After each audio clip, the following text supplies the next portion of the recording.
Pregnancy करके ना करवाते नहीं हैं, और फिर 8th मंथ में तो बेड रेस्ट था, फिर 40 डेज़ निकलना नहीं होता।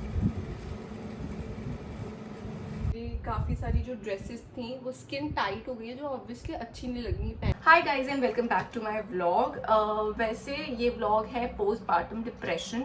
अब जब ये डिप्रेशन वर्ड आता है ना, तो बहुत सारे लोग ऐसे होते हैं कि इसके बारे में बात ही नहीं करना चाहते, और बहुत सारे लोग तो इसे स्नैप कर देते हैं। मेरे अकॉर्डिंग ये बहुत बड़ी डिजीज हो सकती है, मतलब it's even bigger than a very dangerous disease, कि किसी को मेंटल हेल्थ प्रॉब्लम है, डिप्रेशन है, और बिकॉज कोई ये चीज़ इतने अच्छे से ड्रेस नहीं करता तो वो सामने वाला बंदा भी बताता नहीं है। और बहुत सारे टाइप के डिप्रेशन होते हैं, बट हाँ, पोस्टपार्टम डिप्रेशन अच्छा होता क्या? लेडी है जिसने बर्थ दिया है, उसको कुछ महीनों तक या इवन कुछ सालों तक बर्थ के बाद ये डिप्रेशन हो जाता है ड्यू टू वेरियस रीजन। सब डिप्रेशन की वजह से एंजाइटी और बहुत सारी मेंटल प्रॉब्लम्स, मतलब मेंटल हेल्थ को बैलेंस नहीं मिलता। ये जनरली आई थिंक सबको होता है, कम ज़्यादा थोड़ा बहुत, किसी को 10%, 20%, 50%, किसी को बहुत ज़्यादा। इस वीडियो में हम डिस्कस करेंगे कि ये होता क्यों है, इसके रीजंस क्या क्या हो सकते हैं अकॉर्डिंग टू माई एक्सपीरियंस, इसको कैसे हम ठीक कर सकते हैं according again to my experience, कि मैंने क्या क्या चीज़ें करी अपनी लाइफ में कि मैं इस डिप्रेशन से, हाँ मैं खुल के बोलूँगी कि हाँ मुझे भी हुआ था पोस्टपार्टम डिप्रेशन। ऐसा कुछ नहीं है कि मैं कोई हूर की भरी हूँ या मैं कहीं और से उतर के आई हूँ, कि मुझे कुछ ऐसा नहीं हुआ था। सबको होता है और सबको बहुत नॉर्मल है, इट्स फाइन अगर आपको है तो, या अगर आप डिलीवरी करने वाले हो तो you just be prepared for it कि ये सारी चीज़ें हो सकती हैं।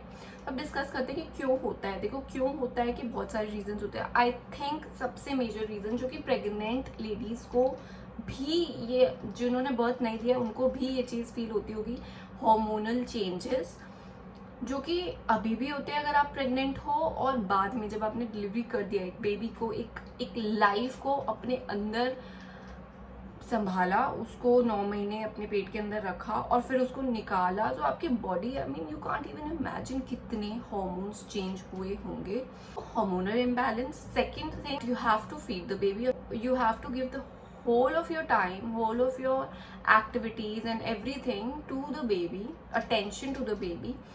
And no matter how much your family helps, or how many house helps you have, or no matter how much your partner is helpful, you have to be the person who has to be there for the baby. तो आपके लिए तो आपकी life खत्म है basically कुछ time के लिए।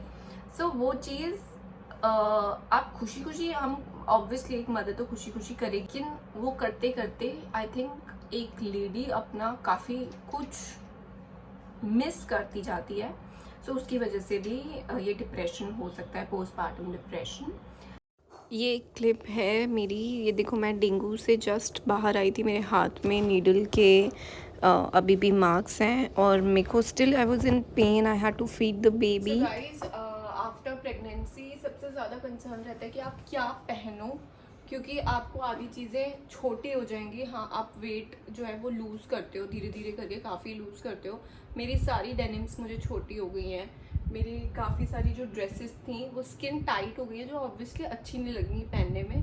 बट पोस्टपार्टम डिप्रेशन को आप, अगर आपको किल करना है, तो you have to feel good, you have to look good. If you give even 10 minutes of the whole day, कि भाई 10 मिनट मैं सिर्फ अपने लिए निकालूं और देखूंगी कि आप मुझ पे अच्छा लगेगा, किसमें मैं खुद को कॉन्फिडेंट फील करूंगी, तो बहुत फ़र्क आएगा। मैंने भी स्टार्टिंग डेज में नहीं किया, मैं सिर्फ मतलब ऐसी लिंजो की तरह नाइट सूट पहनती थी, जो मिल जाता था वो पहनती थी, जो प्रेगनेंसी से पहले पहनती थी वो पहन लेती थी।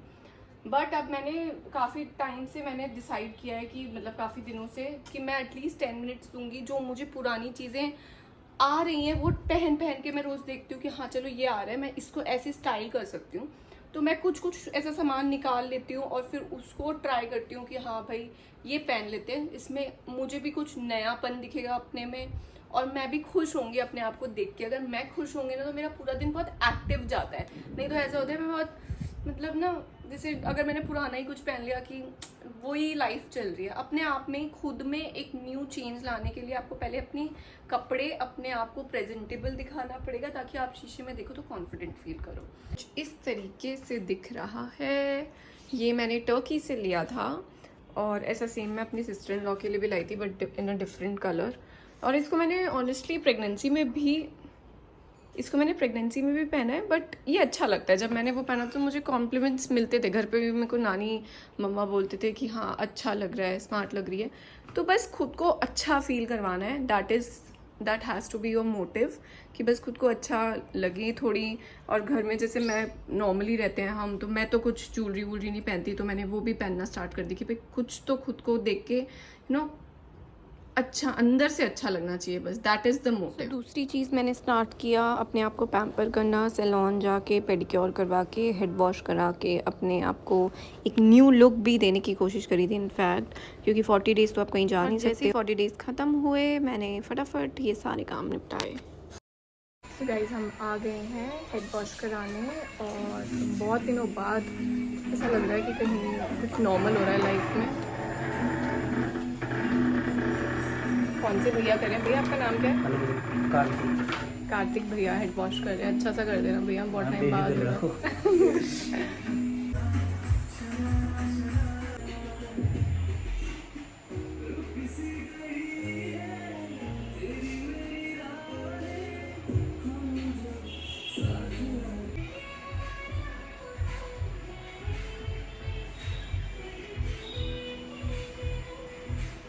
आपसे मैं आ चुकी हूँ।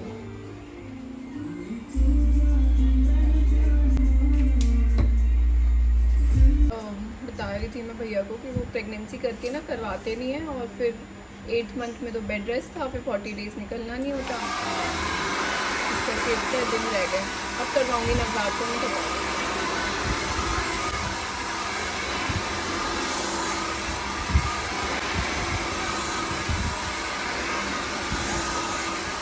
अच्छा आपको नैनो क्लास से करवाएंगे, बाल बहुत अच्छा हो जाएगा, ब्रेकिंग बंद हो जाएगा, ऐसा लगा तो बॉडी बंद हो जाएगा, प्लस बालों में वेट आ जाएगा। जो प्रोबले से बाल हो रहे ना कि कहीं, ठीक है।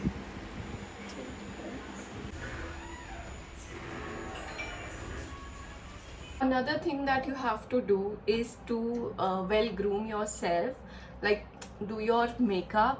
Grooming is a different thing कि अपने nails करवा लिए, अपना hair cut करवा लिया, या फिर hair मतलब अच्छे से मतलब अपने आप को ग्रूम कर लिया बेसिकली। और दूसरा कि घर में बैठे हो तो आप ऐसे ही मत बैठो, अपने आप को 5 मिनट भी दोगे ना तो आप एक लिपस्टिक लगा लो, लिप बाम, लिप ग्लॉस, जो भी आप कंफर्टेबल हो। और इनफैक्ट अगर आपने काम भी स्टार्ट कर दिया है तो भागा दौड़ी में मत करो, 5 मिनट देके और अपनी लिपस्टिक, अपना डेली का जो भी रूटीन, स्किन केयर रूटीन है वो करो। थोड़ा सा खुद को टाइम दो, वो ज़रूरी है। सारा टाइम सिर्फ अपनी फैमिली, सिर्फ अपने बेबी, सिर्फ अपने हस्बैंड को मत दो, अपने लिए निकालने में कोई बुराई नहीं है। Please make this a point कि अपने लिए कुछ करने में, आई थिंक मैंने एक कोट पढ़ा था इंस्टाग्राम पे, that if you want to make your surroundings happy, you have to be happy first. So you have to feel happy, and for that you have to do such things whatever you like. सबकी likings different होती हैं, but yes, this is a saying that if you look good you feel good, so start looking good for yourself, not for others first, but first for yourself. So third reason I think जो कि second reason से linked है कि you start feeling lonely at times, कि सब कुछ आपको करना है और बाकी सबके लिए लाइफ नॉर्मल है, आपके लिए वो लाइफ चेंज हो गई है। तो वो सामने वाली जो मतलब आपके सराउंडिंग में लोग हैं, even your partner, I would say it, कुछ हद तक हर कोई समझता है, बट वो चीज़ आपकी हार्मोनल इम्बैलेंस हो रही है, आपके साथ बीत रही है, तो सब नहीं समझेंगे, क्योंकि आप कितना ही समझा लोगे, 1 दिन 2 दिन 10 दिन, but eventually you have to deal with it. So mentally strong होना बहुत ज़रूरी है उसके लिए। सो थर्ड पॉइंट, रीज़न क्या होगा पोस्टपार्टम का जो मैंने फील किया है, इज़ योर फिजिकल हेल्थ। अब आपने ऑफकोर्स डिलीवरी करिए, चाहे आप नॉर्मल करो चाहे आप सी सेक्शन करो, आपकी फिजिकल हेल्थ इम्बैलेंस हो गई है, आपके बॉडी से काफ़ी कुछ ब्लड निकला है, या फिर बहुत सारे मतलब वीकनेस आ गई है। सो उसकी वजह से ऑब्वियसली थर्ड रीज़न ये भी हो सकता है कि आप इतने वीक हो कि आप अपना दिमाग ही संभाल नहीं पा रहे हो। सो डिप्रेशन तो होगा ही ऑब्वियसली। सो आई थिंक ये 3 मेजर रीजंस मेरे अकॉर्डिंग होते हैं। सो अब करते हैं डिस्कस कि आप पोस्टपार्टम डिप्रेशन को कम कैसे कर सकते हो, कि मतलब आप अपनी लाइफ में इंप्रूवमेंट कैसे लग सकते हो। सबसे पहले it's not a matter of a day कि आप एक दिन में मैं बोलूँ आप ये वीडियो देख लो और आप कल खुश हो गए, नहीं ऐसा नहीं होता। अपने दिमाग पे कंट्रोल करना है सबसे पहली चीज, कि this is a phase and you know this will pass. सबसे पहले तो ये चीज कर लो कि हाँ थोड़ा टाइम लगेगा, थोड़ा सा पेशेंस तो चाहिए होगा। सेकेंड, आप जैसे कि मैंने बताया कि आपकी बॉडी इतनी वीक हो जाती है फिजिकली, तो आपको you have to be strong, you have to eat well. जो गलती मैंने करी आप मत करना। मेरी एपेटाइट इतने से इतनी हो गई थी after delivery. Plus I think जो ये जीरे वाला, जो बड़े लोग बोलते हैं कि जीरे वाले पराठे खाओ, सब्जी खाओ, ये मत खाओ, वो मत खाओ, पानी कम पियो। आई थिंक दिस इज, जीरे वाला सामान खाना अच्छा है क्योंकि उससे आपका मिल्क जनरेट होता है, पर उस चक्कर में ये मत करना कि आप कुछ नहीं खा रहे। अगर आपको कुछ नहीं है, वो अच्छा नहीं लग रहा तो आप कुछ नहीं खा रहे। तो मैंने ऐसा किया बेसिकली, ये जीरे वाला खाना खाते खाते मैंने एपेटाइट ही इतनी कम कर दी क्योंकि मुझे अच्छा ही नहीं लगता था। प्लस मतलब सब कुछ ऐसा लगता है ना कि कुछ खा ही नहीं रहे तो दिमाग कहाँ से काम करेगा। प्लस आपको फीड करवाना है तो आपके अंदर से तो सारे न्यूट्रिएंट्स जा रहे हैं। तो अच्छे से अपनी डाइट लो, जो अच्छा लग रहा है वो खाओ और पानी पियो। चाहे घर वाले मना करें, प्लीज बी हाइड्रेटेड, डॉक्टर्स भी बोलते हैं ये चीज, तो हाइड्रेटेड रहो, कम कम पानी मत पियो, ऐसा कुछ नहीं होता। Then you have to feel happy. उसके लिए please start looking good for yourself. After delivery आपकी फिजिकल हेल्थ इतनी अलाउ नहीं करती कि खुद को टाइम दो, कोम्ब तक करने का टाइम नहीं मिलता, जो मिलता है वही उठा के हम पहन लेते हैं। 10 मिनट अपने आप को दो, अपने लिए अच्छे से कपड़े निकालो, अपने आप को शीशे में देखो और सुंदर दिखो, ठीक है। खुद को अच्छा दिखना जरूरी है और खुश हो जाओ कि अब तो आप पतले होने लग गए हो, कि आपने डिलीवरी कर दी है। और अच्छा दिखोगे तो अच्छा फील करोगे और खुश होगे और डिप्रेशन ऑटोमेटिकली कम होगा। शॉपिंग करो, अगर बाहर नहीं जा सकते तो ऑनलाइन शॉपिंग बहुत एक अच्छा उपाय है। अपने लिए भी शॉपिंग करो, सिर्फ बच्चा आया है लाइफ में तो उसके लिए नहीं, अपने लिए, अपने हस्बैंड के लिए, अपनी फैमिली के लिए, सबके लिए शॉपिंग करो, जिससे आपको खुशी मिलेगी। और ऑब्वियसली आई थिंक हर लड़की को शॉपिंग तो पसंद ही होती है।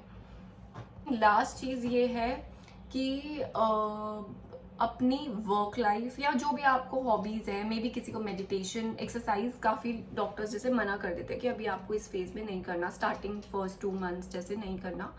तो बट थोड़ा थोड़ा बाहर जाओ, ऐसा नहीं कि अपने आप को रिस्ट्रिक्ट कर दो कि भाई बालकनी तक तो जा ही सकते हो। इंडियंस बोलते हैं जैसे 40 डेज कहीं नहीं जाना, बेबी और मदर दोनों को, तो वो बात बिल्कुल ठीक है कि कहीं तबीयत ना खराब हो जाए, कुछ भी। जैसे मेरे साथ हुआ था, मेरे को डेंगू हो गया, मैंने बेवकूफ़ी करी, मैं बाहर चली गई, मुझे डेंगू हो गया, बट अनफॉर्चुनेट था। बट अपने आप को किसी भी चीज़ में बिजी रखो, ताकि जैसे मैंने अपना काम शुरू कर दिया था 20 दिन बाद ही, जब मैंने आई स्टार्टेड फीलिंग बेटर। मैंने अपना थोड़ा थोड़ा करके, पूरा फुल फ्लेजेड नहीं, बट मैंने थोड़ा थोड़ा जितना टाइम मुझे मिलता था मैंने अपना काम स्टार्ट कर दिया था। बाहर निकलना थोड़ा थोड़ा स्टार्ट, अब तो अब 40 डेज हो गए तो अब तो बिल्कुल ही स्टार्ट कर दिया कि थोड़ा थोड़ा 10 मिनट, 15 मिनट, आधा घंटे के लिए बाहर जाओ, बट जाओ, सोशलाइज करो, अपने आप को रिस्ट्रिक्ट मत करो, अपने आप को जबरदस्ती लोनली मत फील करवाओ कि मेरे को बच्ची को ये करना है तो मेरे को बच्ची के साथ ही रहना है। No, you have to give time to yourself, you have to be back to your social life. जो भी आपकी पहले लाइफ चल रही थी, 100% नहीं तो 20% से तो स्टार्ट कर सकते हो। तो ये सारे पॉइंट्स करके देखो, आई होप ये सब आपको हेल्प करेंगे पोस्टपार्टम डिप्रेशन को ओवरकम करने के लिए। मुझे डेफिनेटली हेल्प कर रहे हैं। अभी भी मैं उस प्रोसेस में हूँ कि मैं इस सब चीज़ों से बाहर आऊँ और खुश होने की कोशिश करूँ। आई थिंक जैसे ही मैंने अपना काम स्टार्ट किया ना, वैसे ही मुझे बेटर फील होने लग गया। मैं बार बार वंश को, और कितना ही आप अपने पार्टनर को बता दोगे, मैं वंश को इतनी बार बोलती थी, वंश मेरे को बहुत लोनली फील होने लग गया है, मेरे को ये होता है, मैं रोने लग जाती थी बेमतलब का। तो अब ज़्यादा भी आप किसी को नहीं ब्रैक कर सकते, कोई नहीं समझ सकता ये चीज़, क्योंकि ये ऐसी चीज़ है, डिप्रेशन ऐसी चीज़ है जो आपको खुद डील करनी है सबसे पहले, उसके बाद आपके सराउंडिंग्स वाले आपको हेल्प कर सकते हैं। सो स्ट्रॉन्ग बनो, ये सारी चीज़ें फॉलो करो। आई होप ये सब चीज़ें आपको हेल्प करेंगी, ये ब्लॉग आपको हेल्पफुल रहेगा, और रहे तो ज़रूर कमेंट करके मुझे बताओ। आई होप रहे, और आई होप किसी को ये डिप्रेशन किसी भी एंगल में ना हो। And if you like the vlog, please like it, share it to the needies, share it to the women's जो अभी डिलीवर करने वाले हैं, जिन्होंने डिलीवर किया है, और सब्सक्राइब करें मेरे चैनल को। Bye guys.